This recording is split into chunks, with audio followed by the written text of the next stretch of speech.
आप दलित हैं, आप पिछड़े हैं, आप अल्पसंख्यक हैं, आप किसान हैं, तो क्या हुआ? आप जज बन गए तो भी आप पर जूता चलेगा। आप आईएएस हैं, आपकी पत्नी आईएएस है, आप आईपीएस हैं, तो आपको सुसाइड करना पड़ेगा। जी हाँ, मैं सही कह रहा हूं। और ये सालों से हो रहा है, लेकिन अब नहीं होगा, क्योंकि अब सोशल मीडिया है। हरियाणा में एक दलित समाज के आईपीएस, उनकी पत्नी आईएएस है, उनका किसी नेता के साथ कोई गुलदस्ता वाला फोटो नहीं है। उनकी गलती ये थी कि वो जातिवाद और मनुवाद के खिलाफ लड़ते थे, वो लोगों को न्याय देते थे। उनको सुसाइड करने के लिए मजबूर होना पड़ा। 8 पन्नों की चिट्ठी लिखी उन्होंने और उन्होंने सुसाइड कर लिया। उनकी पत्नी ने कहा डीजीपी पर एफआईआर हुआ है। मैं जीता जागता सबूत बता रहा हूं। बिहार में एक अधिकारी आईपीएस, न जाने कितनी बार उनको लाइन हाजिर किया गया, क्योंकि वो सामाजिक न्याय की बात करते थे। वो वीकर सेक्शन के, ऐसे दर्जनों कहानियां मौजूद हैं। एक भी आईएएस आईपीएस से पूछ लीजिए जो दलित है, पिछड़ा है, किसान है, आदिवासी, अल्पसंख्यक है, कि उसको रोज प्रताड़ित नहीं किया जाता। उसकी वजह क्या है? जो जातिवादी मनुवादी सोच के बड़े अधिकारी हैं वो एकजुट रहते हैं। उनका चपरासी से लेकर चीफ जस्टिस तक एकजुट है, इसलिए आपके चीफ जस्टिस पर जूता चलता है। आप कल्पना कर सकते हैं, सोचिए किस तरह के हालात है। हरियाणा के ये तमाम आरोपियों, 9 पन्ने के सुसाइड नोट, 15 आईएएस आईपीएस अधिकारियों के नाम। आईपीएस पूरन कुमार ने जातिगत भेदभाव समेत कई गंभीर आरोप लगाए हैं। पूरन कुमार जी किसी कीमत पर कोई समझौता नहीं करते थे। न वो किसी नेता का पैर छूते थे, न किसी अधिकारी के घर पे खाना पहुंचाते थे, न उनका कुत्ता घुमाते थे, न उनके लिए सब्जी लाते थे। ये हालत है। जहां तक मैंने देखा है, आईपीएस पूरन कुमार का किसी भी नेता के साथ गुलदस्ते वाला फोटो नहीं मिलेगा। इसका मतलब है कि वो किसी निजी फायदे या लालच में के लिए नेताओं के सामने नहीं झुकते थे। अगर हरियाणा के दूसरे अधिकारियों के सोशल मीडिया पेज देखें तो देखेंगे कैसे वे रीढ़ झुकाकर नेताओं को गुलदस्ते भेंट करते हैं। आईपीएस पूरन कुमार ने अपने सुसाइड नोट में ऐसे अधिकारियों के नाम लिखे हैं। सोचिए, वो अम्बेडकरवादी थे, वो बाबा साहब के अनुयायी थे। जैसे हम लोग नहीं झुक रहे हैं, ये सरकार, इस सरकार में बैठे मनुवादी रोज इनकम टैक्स ईडी की नोटिस भेजते हैं। ये जातिवादी मनुवादी रोज हमें मारने की धमकी देते हैं, लेकिन हम आपसे रोज रूबरू होते हैं। जब तक सांसें हैं तब तक रूबरू होंगे। लेकिन आईपीएस पूरन कुमार हार गए। उनकी पत्नी आईएएस है, उनके पास सिर्फ एक घर है जो उन्होंने अपनी पत्नी के नाम किया है, कोई संपत्ति नहीं बनाई। उनकी गलती यह थी कि वो बहुजन समाज की ताकत थे, आवाज थे। वो पीड़ितों के साथ खड़े होते थे। वो जातिवादी मनुवादियों की जी हुजूरी नहीं करते थे, और यही करने की जरूरत है बहुजन समाज को। तभी ऐसे जातिवादी मनुवादियों को सबक सिखाया जाएगा। आप सोचिए, आपका आईपीएस सुसाइड कर रहा है, आपके चीफ जस्टिस पर जूता चल रहा है, बाबा साहब को ग्वालियर में एक मनुवादी गाली दे रहा है, और ये सब बीजेपी की सरकार में हो रहा है। और माफ कीजिएगा, ये जातिवादी मनुवादी सोच के लोग किसी एक पार्टी में नहीं है, ये हर पार्टी में बैठे हुए हैं। ये जाति प्रधान देश है, यहां जाति से सच्चाई पता चलता है। ये मनुवादी कहीं स्लीपर सेल बढ़कर बैठे हैं। ये जाति मनुवादी जिस जगह है, ये देश जाति प्रधान है। मैं इस देश के दलित, पिछड़े, किसान, आदिवासी, अल्पसंख्यकों से कहना चाहता हूं, आप किसी भी धोखे में मत रहिए। ये जाति प्रधान देश है। देखिए, आईएएस एसोसिएशन, आईपीएस एसोसिएशन, तमाम चीफ जस्टिस की टीमें बोल रहा है कोई। ये जातिवादी मनुवादी मीडिया हीरो बना रहा है उस शख्स को जिसने जूता मारा है। ये जातिवादी मनुवादी मीडिया, तो इनका कनेक्शन जाति के नाम पर है। जब तक दलित, पिछड़ा, किसान, आदिवासी, अल्पसंख्यक एक साथ नहीं आएगा, आज दलित समाज की जान जो बच रही है, इतना के बावजूद, वो इसलिए कि वो यूनाइट हैं। और इसके लिए पिछड़े समाज को समझना पड़ेगा, किसानों को समझना पड़ेगा, अल्पसंख्यकों को समझना पड़ेगा। इस जातिवाद के खिलाफ आपको लड़ना पड़ेगा। आप सोचिए, और मैं शुक्रिया कहता हूं राहुल गांधी का, लीडर ऑफ अपोजिशन का। मैं शुक्रिया करूंगा प्रियंका गांधी का। मैं शुक्रिया करूंगा अनिल जय हिंद साहब का। मैं शुक्रिया करता हूं सुशील पासी का। ये सब राहुल गांधी ने अब लगभग तय कर लिया है कि वो सामाजिक न्याय की लड़ाई को लड़ेंगे, और वो लड़ रहे हैं। प्रियंका गांधी ने तय कर लिया है, कांग्रेस ने तय कर लिया है, लेकिन कांग्रेस के जो स्लीपर सेल हैं उनसे भी सावधान रहना पड़ेगा और तमाम दलित पिछड़े नेताओं को तैयार रहना पड़ेगा। शुक्रिया राहुल गांधी, आप देश के विपक्ष के नेता हैं, कांग्रेस के नेता हैं, इसलिए आपका शुक्रिया। और तमाम लोग, मैं बहुजन समाज से अपील करता हूं कि मुंह खोलिए इससे पहले कि देर हो जाए। कब तक हम लोग पायल तडवी, रोहित वेमुला, आईपीएस का, अपने समाज के आईपीएस पूरन कुमार की लाशें उठाते रहेंगे? और मैं खासकर ओबीसी के लोगों से कहना चाहता हूं, यादव को शरीर पर पेशाब कर दिया गया था, कब तक हिंदू बने रहोगे?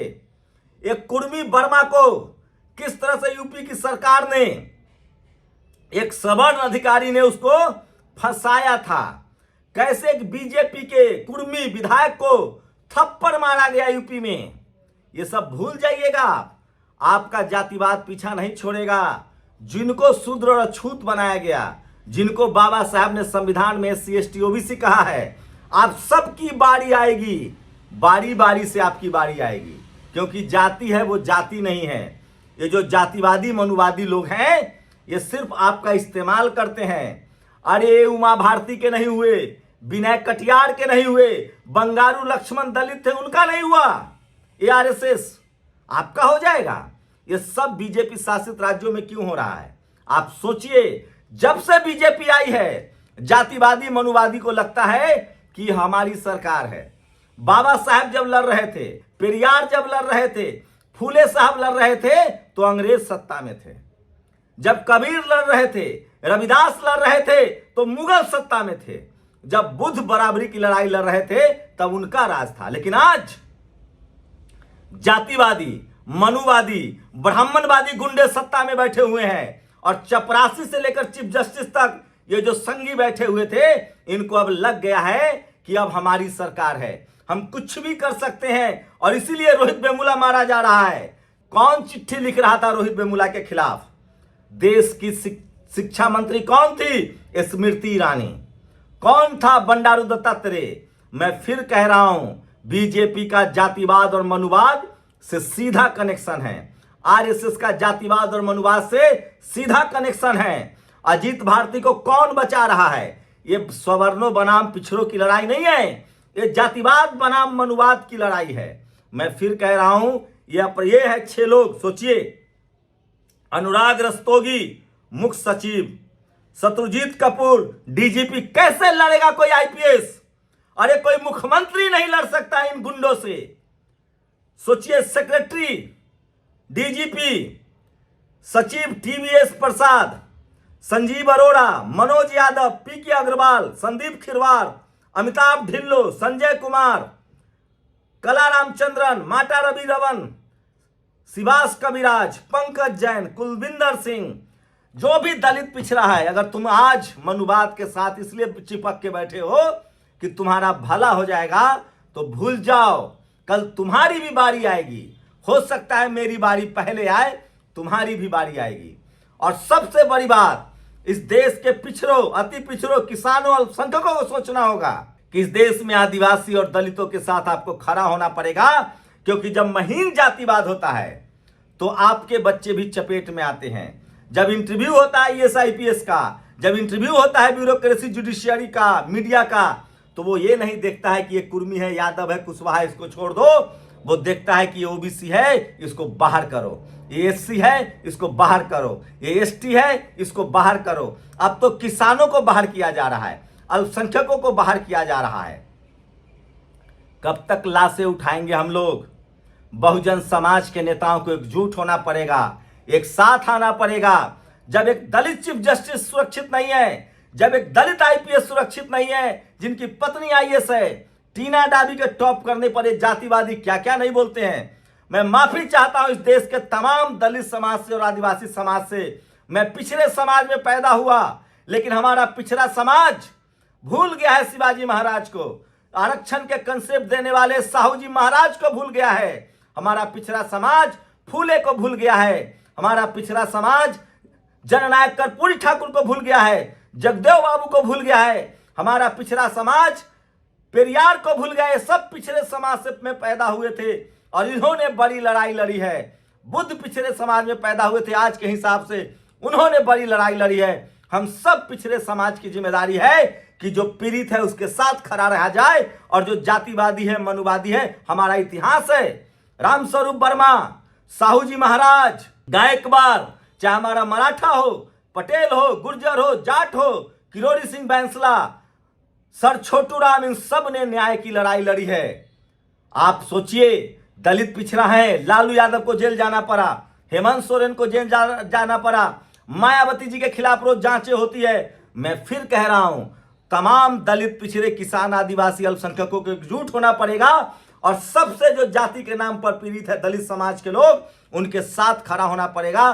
तभी न्याय मिलेगा और तभी आप बच पाएंगे। दलित समाज सक्षम है, वो अपनी लड़ाई लड़ रहा है, लेकिन इसमें दोषी माने जाएंगे पिछड़े, अति पिछड़े, किसान, अल्पसंख्यक। आपको न्याय करना पड़ेगा। आपको मनुवाद, जातिवाद आपके कंधे पर सवार होकर यह अन्याय कर रहा है। इन जातिवादी, मनुवादी को पहचानिए, क्योंकि ये आपके भी सगे नहीं है। जब मौका मिलेगा तो इनके लिए सर छोटू राम भी शूद्र थे। जब मौका मिला तो पेरियार को भी मारा, जब मौका मिला तो जगदेव बाबू को मारा, कर्पूरी ठाकुर को गाली दी, रामस्वरूप वर्मा को मारा, सोनेलाल पटेल की सारी हड्डियां तोड़ दी। इन जातिवादी, मनुवादी से सावधान रहिए। इन्हीं जातिवादी, मनुवादियों ने सिखों का नरसंहार किया, आज मुसलमानों का नरसंहार कर रहे हैं, और 10,000 साल से पिछड़े, अति पिछड़ों को, दलितों को, महादलितों को शूद्र और अछूत बनाकर मार रहे हैं। इसलिए सावधान होइए। इससे पहले कि मेरी आवाज बंद कर दे, हर घर में आप बोलना सीखिए। हमें बोलना पड़ेगा इन अत्याचार के खिलाफ, इन अन्याय के खिलाफ, नहीं तो ये देश फिर से मनुस्मृति आ जाएगा। और ये जातिवादी, मनुवादी जब संविधान है, जब जज पर जूता चला सकते हैं, जब आईपीएस को मार सकते हैं, तो सोचिए आपका क्या होगा। विचार जरूर कीजिएगा और संवैधानिक दायरे में रहकर जातिवाद और मनुवाद के खिलाफ लड़िए, इससे पहले कि देर हो जाए। शुक्रिया। दस्तक की आपसे गुजारिश है कि अगर इसको बचाना चाहते हैं तो नेशनल दस्तक को सब्सक्राइब करने के लिए रेड कलर के सब्सक्राइब बटन को दबाएं, फिर बेल आइकन की घंटी दबाएं। नेशनल दस्तक को बचाने के लिए बहुत जरूरी है कि हर खबर को शेयर करें, लाइक करें, कमेंट जरूर करें।